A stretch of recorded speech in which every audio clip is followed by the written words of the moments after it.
Bienvenue à cette édition du Dialogue avec.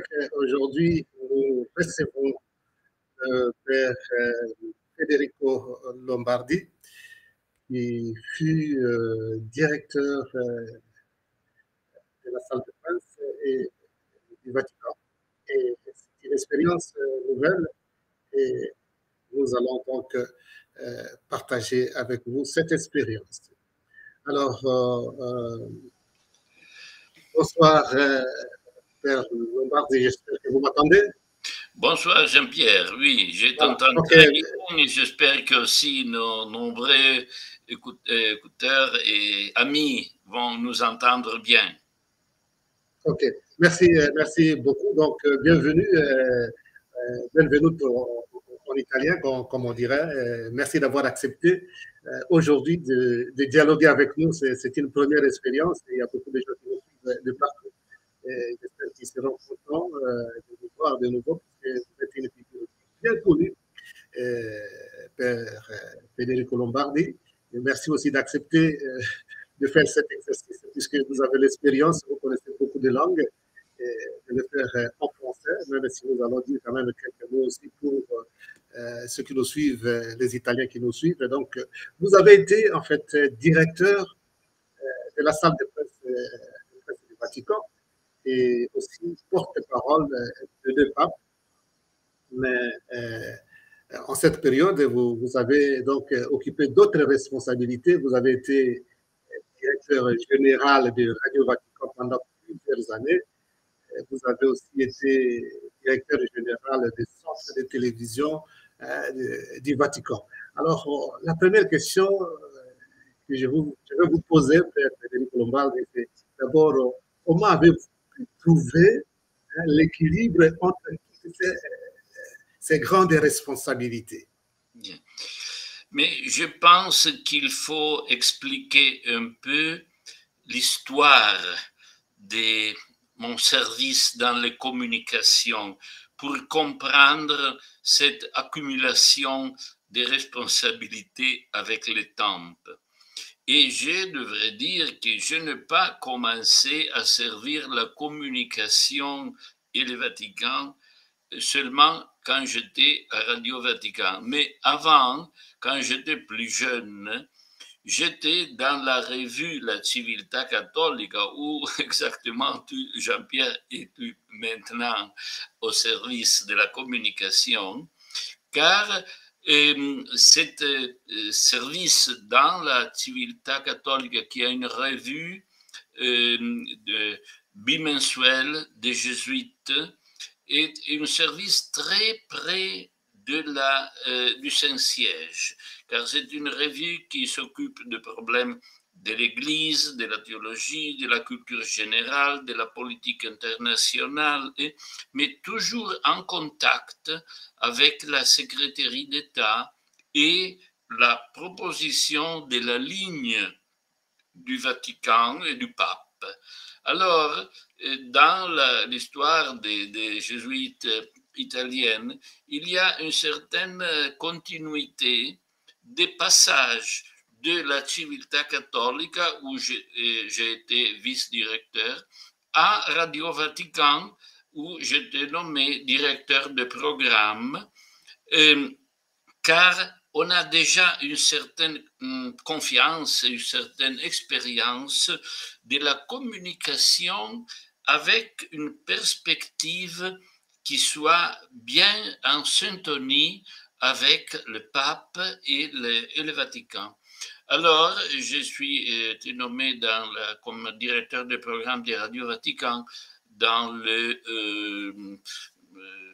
1990. Et j'ai trouvé une grande communauté de communicateurs très internationale. Je me rappelle avec grande joie du service à Radio Vatican, car il y avait journalistes, communicateurs de plus de 60 ou 70 pays différents, toujours en présentant avec des perspectives culturelles bien adaptées aux écouteurs des différents pays les nouvelles de la vie de l'Église et du Vatican. C'était pour moi un temps vraiment enthousiasmant et très joyeux. Alors, dans ce sens, je me suis inséré graduellement dans la communication du Saint-Siège. J'ai connu le Vatican et les supérieurs du Vatican ont connu aussi moi comme personne responsable des communications. Alors, quand on a eu besoin de substituer le directeur du centre de télévision du Vatican qui était parti un peu soudainement, alors on a dit bien, alors, qui il y a dans le Vatican qui peut assumer aussi cette responsabilité? Et alors on m'a cherché, et je connaissais déjà le centre de télévision du Vatican, et on m'a dit, bien, tu peux faire les deux, car tu connais déjà bien le Vatican, le milieu, le travail, et nous avons confiance en toi. Et 4 ans après, quand il y a eu la succession de Navarro Valls, qui était le grand porte-parole de Jean-Paul II, qui avait fait le porte-parole du pape Jean-Paul II pratiquement pendant tous les pontificats, pour 26 ans. Alors, on a cherché quelqu'un et on m'a dit de nouveau, bon, alors tu es déjà là, tu connais la communication du Vatican, nous avons confiance en toi, tu dois assumer aussi ce travail. Alors, c'est un peu une accumulation graduelle. Je ne suis pas parti ensemble et ça aurait été impossible, je pense, d'avoir au même temps 3 responsabilités différentes et avec des institutions qui avaient une histoire indépendante. Mais avec une succession, c'est un peu élargir la perspective et la responsabilité de la communication institutionnelle du Vatican à partir de la radio et des nouvelles dans toutes les langues en relation avec les différentes situations de l'Église, pour passer à l'image. Avec le centre de télévision du Vatican, on n'avait pas seulement à travailler avec le son, mais aussi avec l'image, en particulier l'image du pape, hein, qui était aussi dans un temps pour moi très émouvante et difficile, car c'était le temps de la maladie du pape. Alors, on avait tous les signes du Parkinson, hein, qui étaient graduellement plus graves, et nous devions présenter tous les jours l'image du pape et son activité au service de sa volonté de continuer son service à l'Église, aussi dans le temps de la faiblesse et de la maladie. C'était pour nous qui travaillons avec la télévision dans ce temps une grande émotion et une grande expérience. Bon, et alors, quand on a dû substituer aussi Navarro Valls, on m'a dit, bon, tu peux aussi faire trois choses.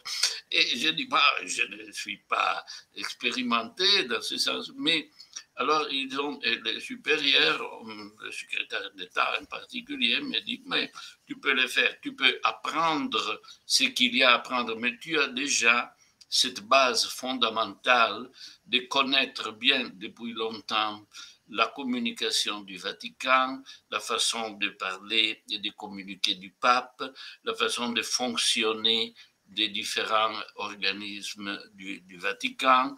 Alors, nous avons confiance en toi. Bon, alors, j'ai essayé d'apprendre. Hein. J'ai appris un peu des services avec la télévision. J'ai appris aussi un peu de la relation avec les journalistes qui suivaient le Vatican. Et en réalité, je connaissais déjà plusieurs d'eux. Hein.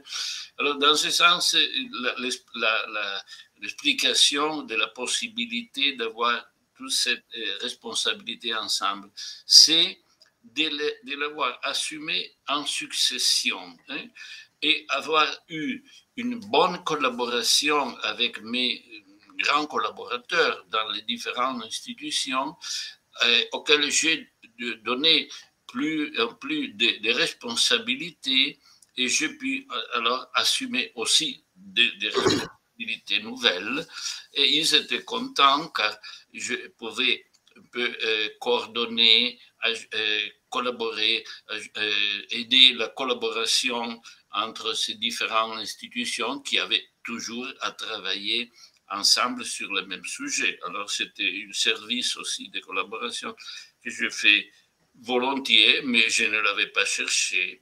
L'explication, c'est de comprendre un peu une histoire, hein, un élargissement du service, mais dans une même mouvance. Qui était... Donc si je vous comprends, c'était facile avec l'expérience et avec des bons collaborateurs qui vous ont aidé et vous avez pu trouver l'équilibre. Alors, en ayant comme ça trois grandes responsabilités, donc porte-parole du pape combiné déjà avec le directeur des salles de presse, directeur général de Radio Vatican, directeur général des centres de télévision de Vatican. Alors, on a un peu ces trois grandes responsabilités. Est-ce que vous aviez une priorité à donner à une des responsabilités ou bien vous combinez toujours tout ensemble? Non, bon, j'ai fait un peu cette longue explication avant pour comprendre un peu la façon dans laquelle j'ai assumé ces différentes responsabilités. Pour moi, le travail à Radio Vatican, c'était un peu la base, hein, car c'était aussi la communauté de travail plus large.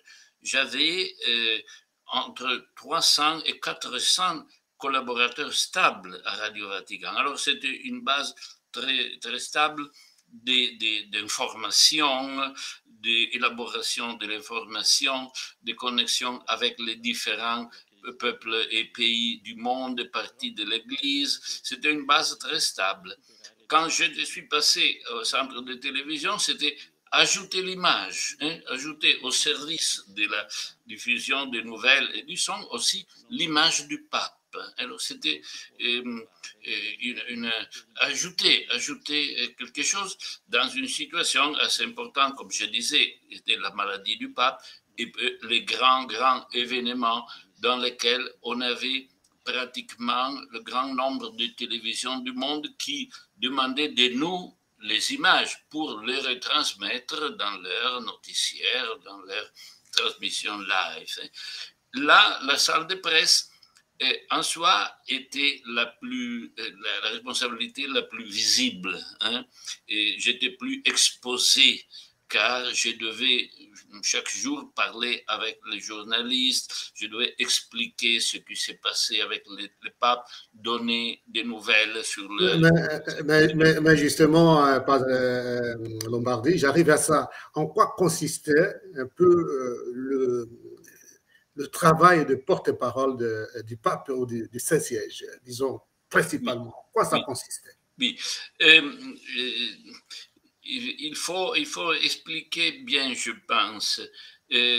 Si tu penses, je te dis porte-parole du pape, il semble que ton service, c'est seulement un service personnel, hein, directement en connexion avec le pape pour expliquer ou dire ce qu'il te dit de dire au monde. Hein.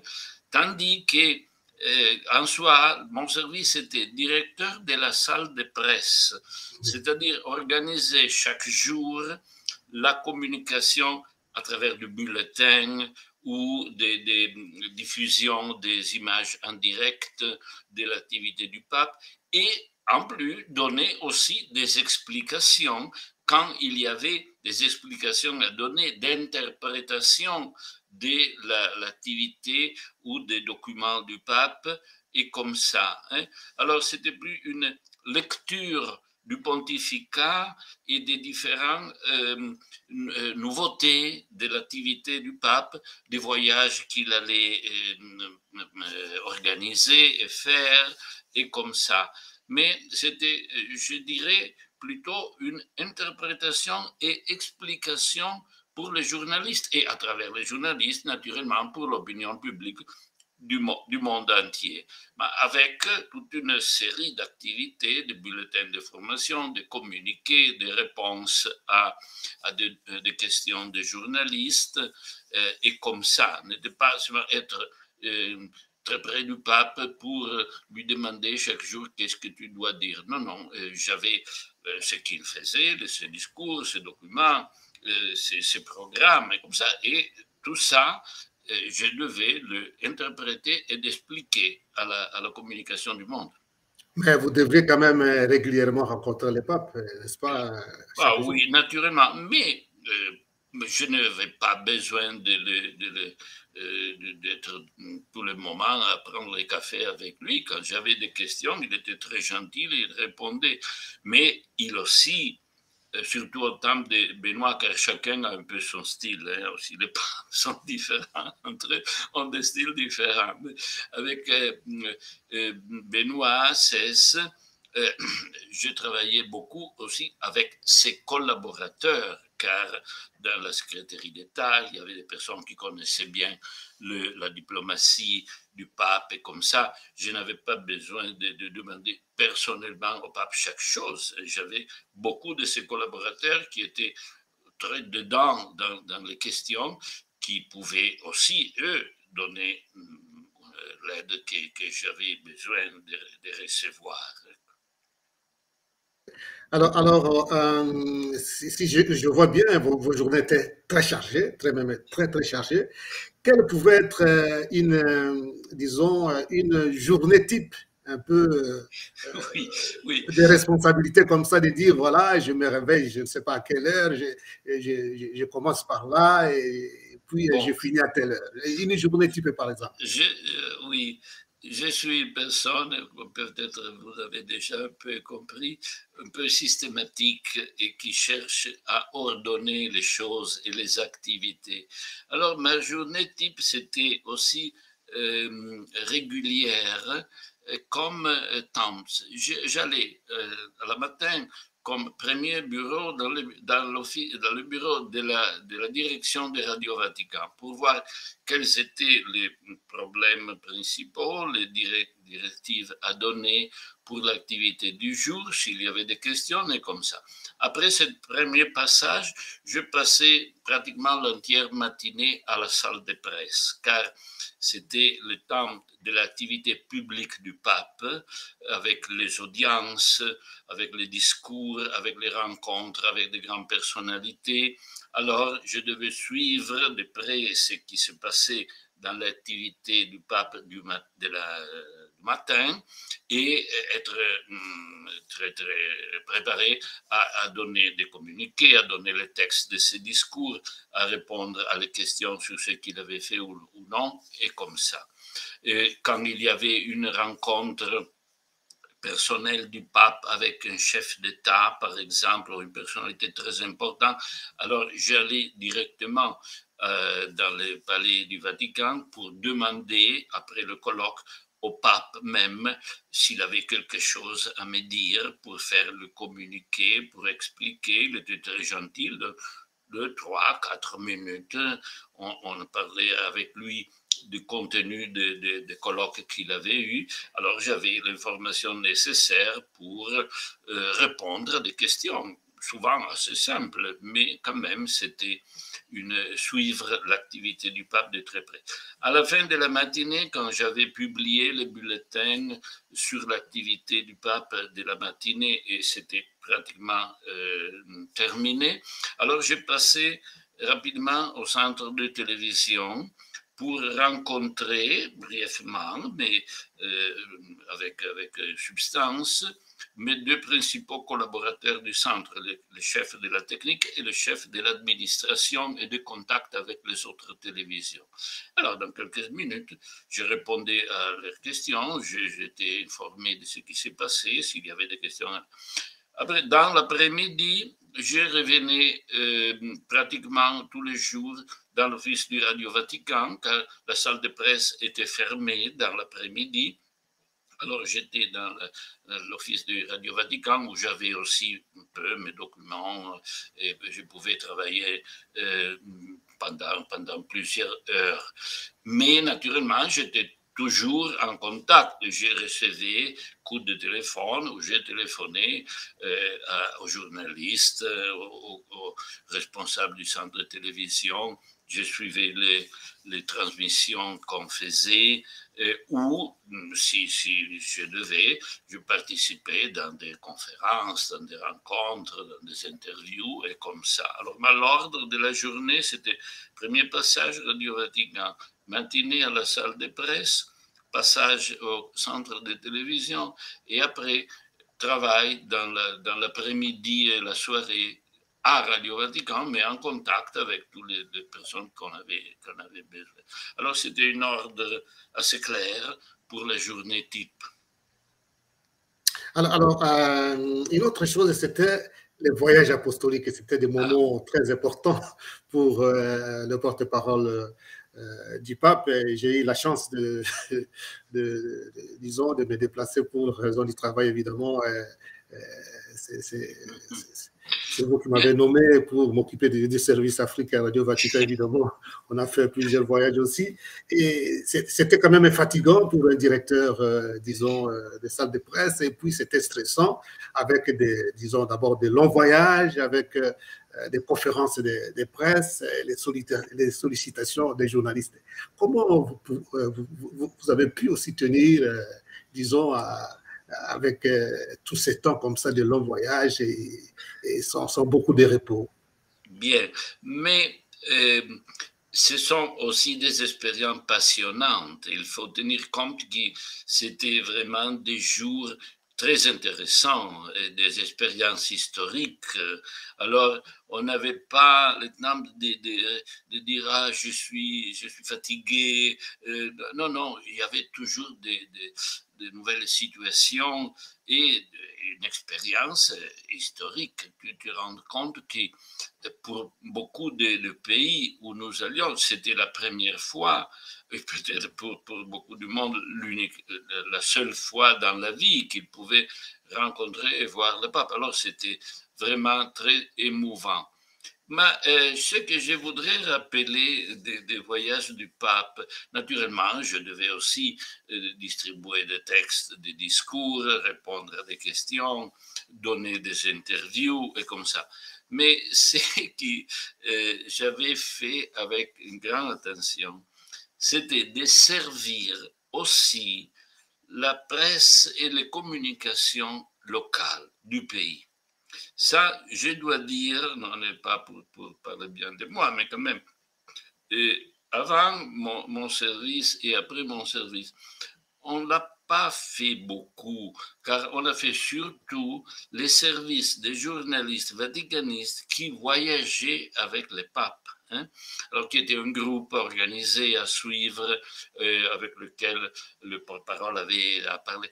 Mais je dois dire, les groupes de vaticanistes qui venaient de Rome, normalement, il avait déjà dans la tête ce qu'il voulait dire et il avait une longue expérience et ne demandait pas de moi beaucoup de questions ou d'informations. Tandis que la presse locale ou les communications du Congo, du pays de l'Amérique latine, qui n'avaient absolument pas d'expérience de présence du pape dans leur pays, avaient un besoin, un désir d'être aidés. Alors c'est pourquoi, peut-être tu te rappelles, j'ai essayé de faire chaque jour, du soir, un briefing. Quelquefois, c'était vraiment un peu une conférence de presse aussi avec des invités.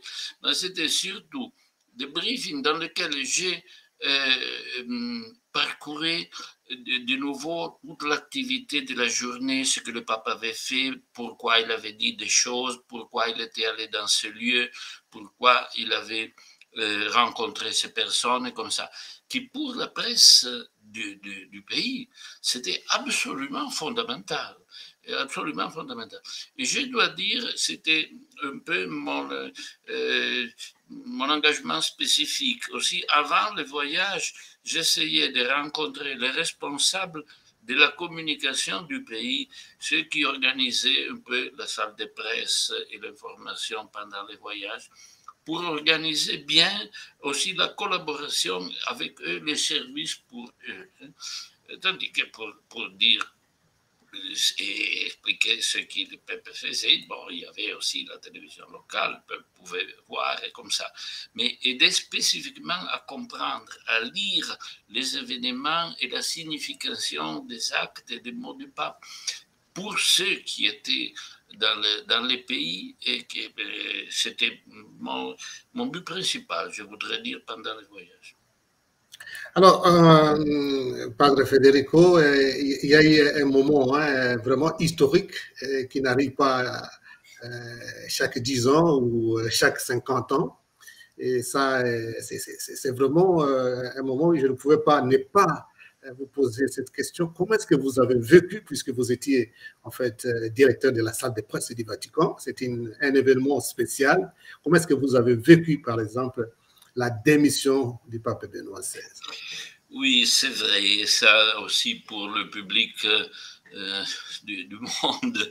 Mon service dans la salle de presse et dans le Vatican, c'est un peu lié à cette période exceptionnelle. Hein.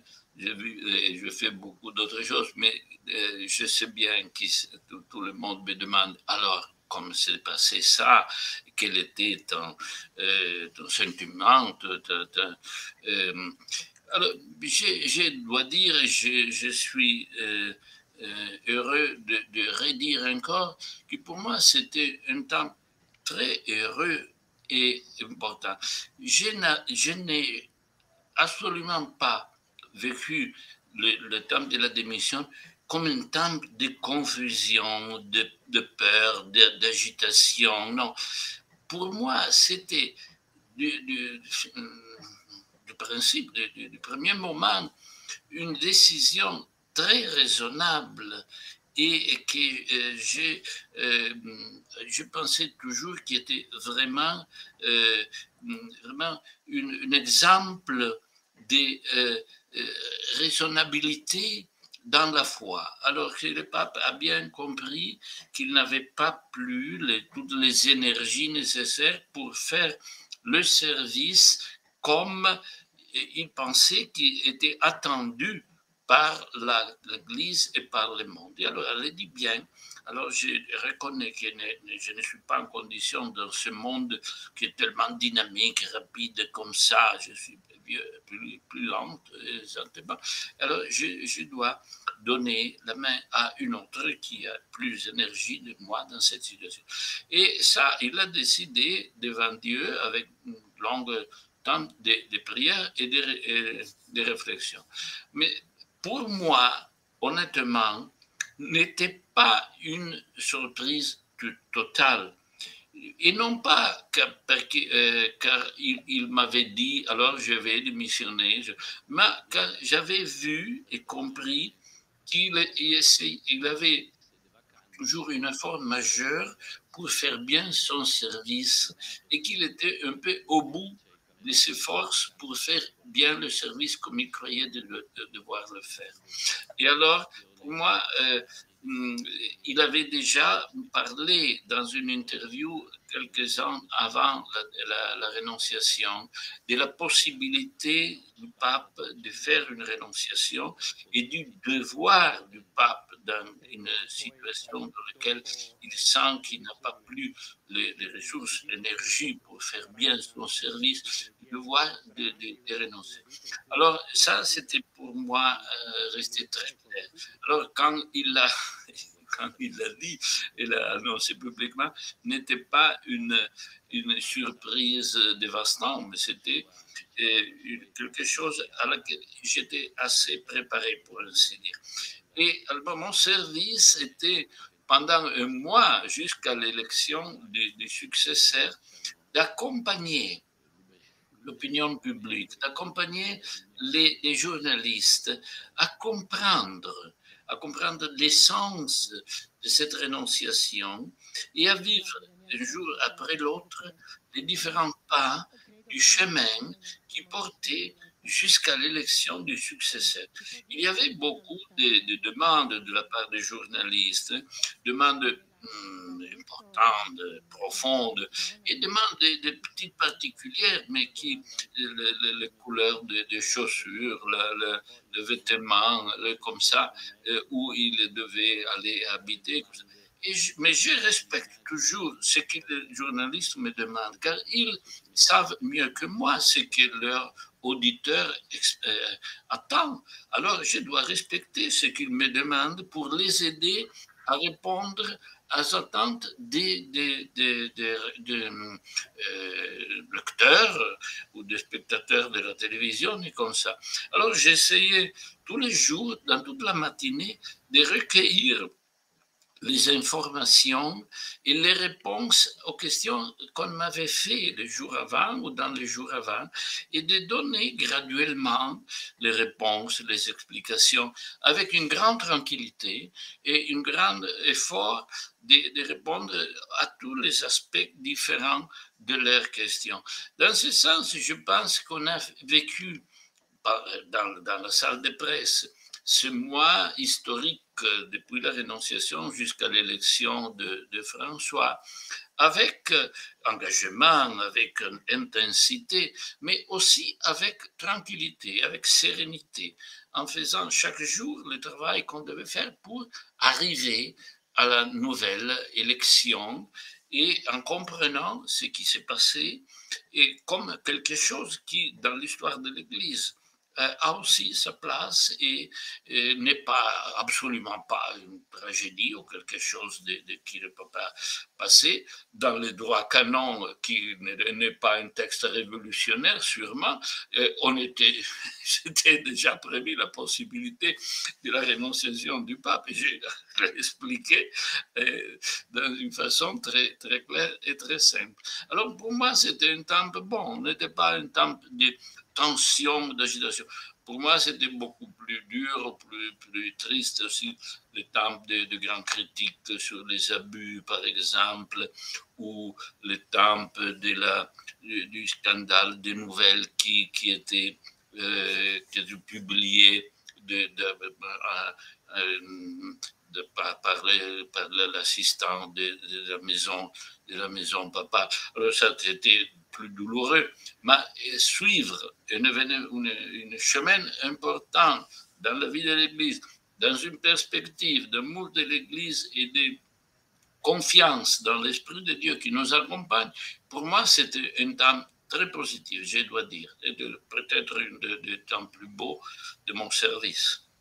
Alors, Lombardi, avec les reculs un peu des années et de tous ces temps que vous avez passé au service de l'Église universelle, au service des papes, est-ce que vous avez un souvenir que vous pouvez dire, voilà, quand j'étais par exemple porte-parole du Saint-Siège, voilà les souvenirs qui me marquent. Vous avez un souvenir pareil? Bon, dans un certain sens, le grand souvenir plus important et positif, c'est ce que j'ai déjà expliqué maintenant du temps de la rénonciation et du chemin avec les journalistes et l'opinion publique pour comprendre, pour vivre ce passage fondamental dans la vie de l'Église. Ça, c'est naturellement la période peut-être qui m'a plus marqué, que je rappelle plus, aussi le public rappelle plus. Mais il y a aussi des événements particuliers, des épisodes qu'on rappelle. Pour moi, il y a un épisode, mais je ne sais pas si quelqu'un de vous le rappelle, c'était la veille de la journée mondiale de la jeunesse à Madrid. Et les journées de la jeunesse sont toujours de grands événements. Et aussi pour Pape Benoît, était un grand événement. Et à Madrid, dans la veillée du soir, dans la nuit pratiquement, on a eu une expérience extraordinaire, c'est-à-dire elle a commencé un orage terrible, un orage de vent et de pluie qui était vraiment, vraiment dramatique. Hein. Et c'était aussi dangereux si on avait eu de panique ou quelque chose de comme ça. et 1 million de jeunes étaient sous la pluie, à attendre sans se laisser prendre par le panique. Pourquoi? Car le pape Benoît XVI était à sa place, sous la pluie, avec un petit parapluie dans le vent, et il restait là, avec une totale calme et décision de rester avec les jeunes avec cet orage dramatique. Et il est resté. Alors pour moi, cette solidité de rester avec patience, force, aussi dans une situation très difficile, c'est resté symbolique un peu du pontificat et de la personnalité du pape Benoît. Et la chose merveilleuse a été qu'avec un certain temps, c'était long, hein, mais après un certain temps, l'orage est passé. Et il y a eu une grande tranquillité. Le vent est passé, le système d'amplification du son et de lumière a recommencé à fonctionner, car c'était totalement tombé avant dans l'orage, a recommencé à fonctionner. On a porté sur disons, au centre de l'Assemblée le sacrement, hein, dans une monstrance merveilleuse, grandiose de la cathédrale de Toledo, et le pape s'est mis aux genoux à adorer le Saint-Sacrement, et toute l'Assemblée ensemble, en silence, a prié avec lui et derrière de lui, en regardant le Saint-Sacrement. Alors, après l'orage, les difficultés, cette prière en pleine tranquillité et confiance devant Jésus-Christ sacramenté. Alors, ça, c'est resté pour moi l'épisode plus profondément marqué dans ma mémoire. Car c'était une réalité, un moment dramatique, mais après, avec une conclusion merveilleuse. Et je pensais, c'est un peu un symbole aussi du pontificat de Benoît, avec les difficultés, mais après, avec la rencontre dans la prière avec Dieu et le peuple qui le suit dans cette mouvance.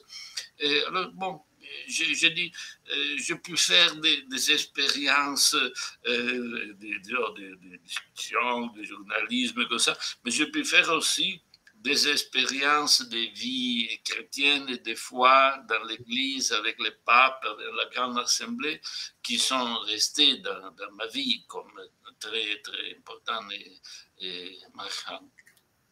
Alors, vous êtes évidemment une figure qui représente beaucoup de choses, hein, comme je disais au départ, Radio Vatican, salle de presse, centre de télévision du Vatican. Revenons un peu à Radio Vatican, que vous connaissez aussi mieux. Et nous avons passé de bons moments ensemble à faire cette expérience. Et vous avez quand même beaucoup apporté au continent africain comme directeur général de Radio Vatican. Vous pouvez un peu partager, hein, bon, moi j'ai fait un peu oui, avec les auditeurs qui nous suivent pour savoir ce que vous avez fait pour l'Afrique quand vous étiez directeur général. Bon, naturellement, n'est pas facile de parler de 26 ans de travail au Vatican dans 2 minutes, mais quand même, j'avais toujours, depuis le commencement, l'impression très forte de l'importance de l'Afrique dans le monde et pour l'Église, et de la dynamicité du continent et du peuple de l'Afrique. Nous, ici, nous sommes des Européennes assez vieux, comme je suis vieux. Nous n'avons pas beaucoup d'enfants dans la rue. Alors, j'ai toujours eu une forte impression de la vitalité, de l'amour de la vie des Africaines, aussi de la créativité, de la liberté dans de leur expression, en particulier aussi dans la musique, dans le chant, l'amour pour la danse, la musique, les chants et comme ça. Alors, j'ai essayé de soutenir, d'encourager aussi les programmes africains pour l'Afrique de Radio Vatican, pas seulement dans la direction de l'information, du contenu des nouvelles. Ça, c'est naturellement très important pour participer à la vie de l'Église. Mais aussi dans la façon de s'exprimer. Et en particulier, comme tu te rappelles, Jean-Pierre, on a essayé de faire quelques expériences de l'utilisation de la musique pour l'évangélisation. Alors, j'avais participé avec grande intensité au synode pour l'Afrique, qui on avait commencé avec Jean-Paul II, et on a continué aussi avec Benoît. Et alors, je me disais, bien, nous avons de grands documents. Le Vatican, le pape écrit des documents merveilleux aussi, des exhortations synodales sur l'Afrique et pour l'Afrique et comme ça. Et ça, c'est bon et c'est très important. Mais notre problème est aussi de faire passer le contenu, l'esprit de ces documents dans la vie des communautés chrétiennes. Alors, si tu as aussi dans la pastorale traditionnelle de l'Église, on a eu les chants populaires pour exprimer la foi et le contenu de la foi. Car tu as des grands traités théologiques, mais pour le peuple de la paroisse, pour le peuple vivant dans les villages, comme ça, on n'a pas la lecture de grands traités théologiques, mais il y a les chansons, par exemple. Alors, essayer de traduire, d'exprimer l'esprit des documents de l'Église, du magistère du pape, et aussi à travers de la musique ou des chansons. Je pensais que c'était une mission absolument importante et extraordinaire. Et nous avions organisé, en occasion des synodes africaines à Rome, aussi des concerts et des performances très importants dans les auditoriums à Rome, avec les évêques, avec les participants au synode, pour exprimer cette dynamicité de l'expression africaine avec la danse, avec les chants et comme ça. Et aussi, avec notamment les grands artistes de la République démocratique du Congo, Papa Wemba, que vous appréciez beaucoup. Oui, naturellement, Papa Wemba est venu chanter dans ces concerts.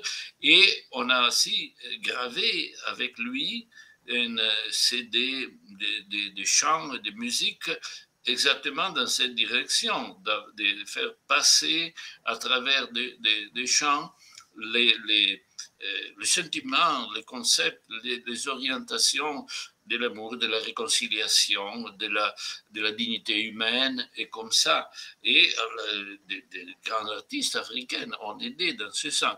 Alors, bon, ça, c'était des petites initiatives, mais c'était une orientation dans laquelle je pense qu'il avait sens de travailler, et je pense qu'il faut le faire aussi aujourd'hui, et peut-être qu'il y a beaucoup de monde qui le fait très bien, et je suis content, et je les encourage s'il est possible.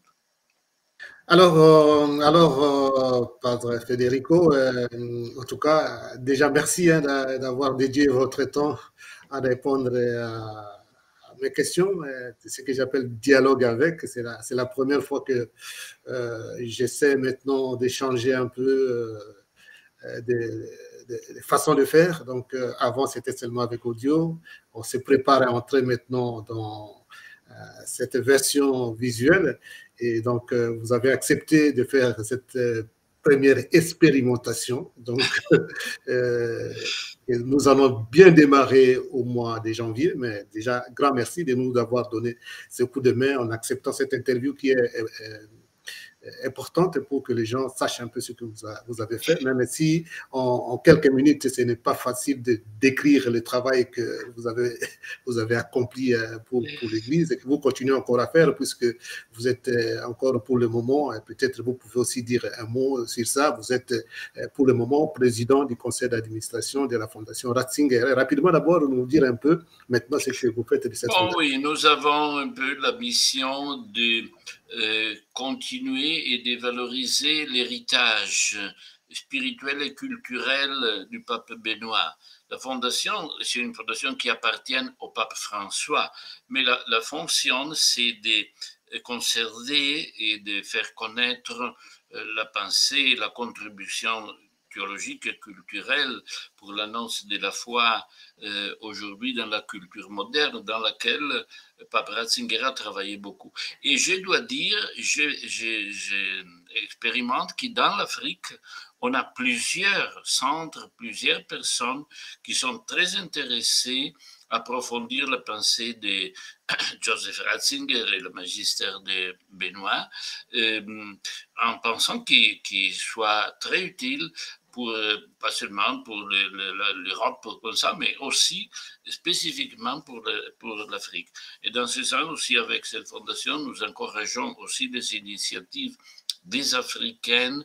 Nous avons aussi quelques bourses d'études pour doctorants qui font des doctorats en théologie sur Ratzinger, mais pas seulement. Hein. Et nous avons aussi des Africains candidats pour les bourses d'études. Et je suis très content de continuer à travailler dans ce sens. Mais avant de conclure, je dois dire bien, nous sommes dans le temps de Noël, et je suis très heureux de pouvoir faire mes meilleurs souhaits pour Noël et pour les fêtes qui viennent à vous, car c'est vraiment le centre de notre foi et de la vie de l'Église, et je pense que vous aurez de bonnes occasions dans les jours qui viennent.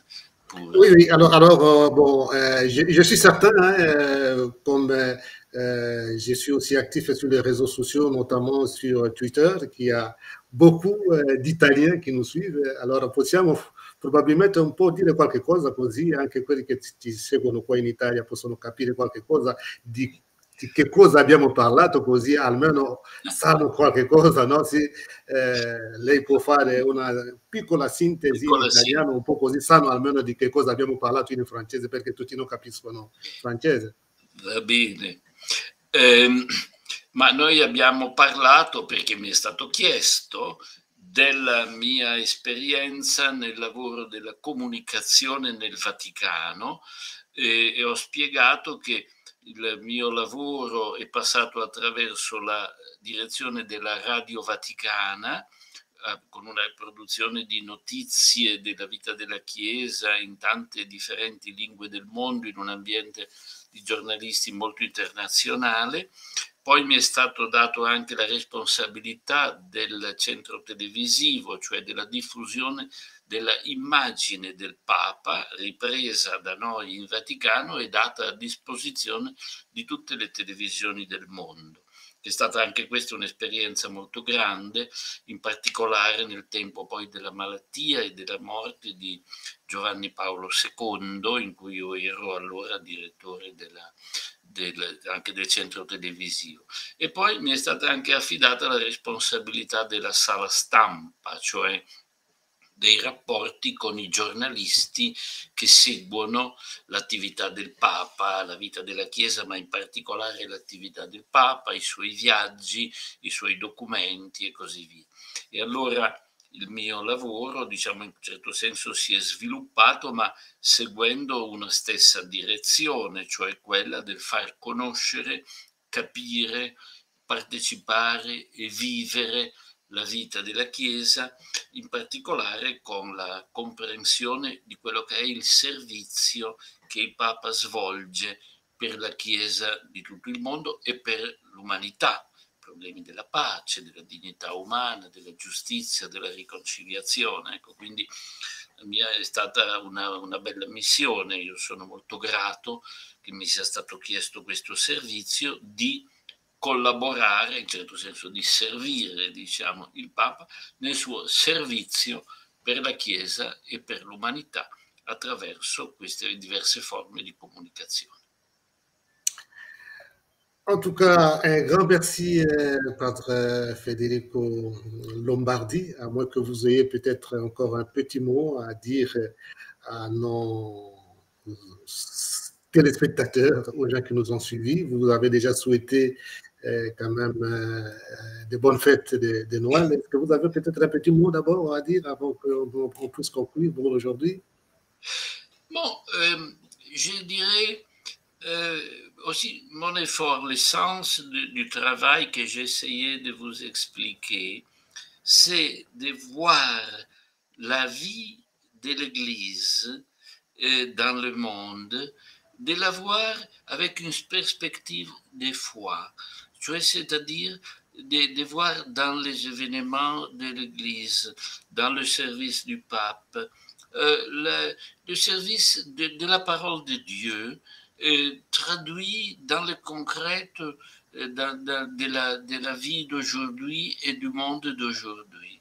Alors, je vous invite à essayer de voir l'Église et le pape pas comme une puissance mondaine ou comme un pouvoir politique qui essaye d'exercer des influences dans le monde sur le pouvoir de différents pays, mais comme un service de l'esprit pour la croissance spirituelle de chacun. Et l'Église doit servir dans cette direction. Et la communication de la part des communicateurs qui ont la voix doit tenir bien en compte cette dimension et ne pas se limiter à décrire des choses concrètes comme si la finalité soit d'avoir d'influence, de réaliser des grandes choses dans ce monde. Non, c'est plutôt d'aider à rencontrer Dieu. Et aussi la communication doit mettre en lumière toujours et de plus en plus le service de l'esprit à travers la vie de l'Église. En tout cas, je ne peux que vous remercier, grazie di cuore per questa disponibilità. Et je remercie tous ceux et toutes celles qui nous ont suivis à travers différents réseaux sur YouTube, sur Twitter, sur Instagram et puis évidemment sur YouTube aussi. Continuez, si vous avez aimé, continuez à nous suivre sur ces réseaux. Et ce n'est qu'un premier pas vers cette expérience visuelle. Et je crois que le rendez-vous, ça sera pour bientôt. Nous pourrions encore avoir besoin de Père Lombardi peut-être dans le futur pour nous nourrir de son expérience et surtout dans le monde de communication. Et donc, je ne peux que vous dire à très bientôt. Encore une fois, à Padre Federico, grazie di cuore. Et puis, à toutes et à tous qui nous ont suivis, un grand merci. Les rendez-vous, c'est pour bientôt. Au revoir. Au revoir. Merci à vous de votre attention.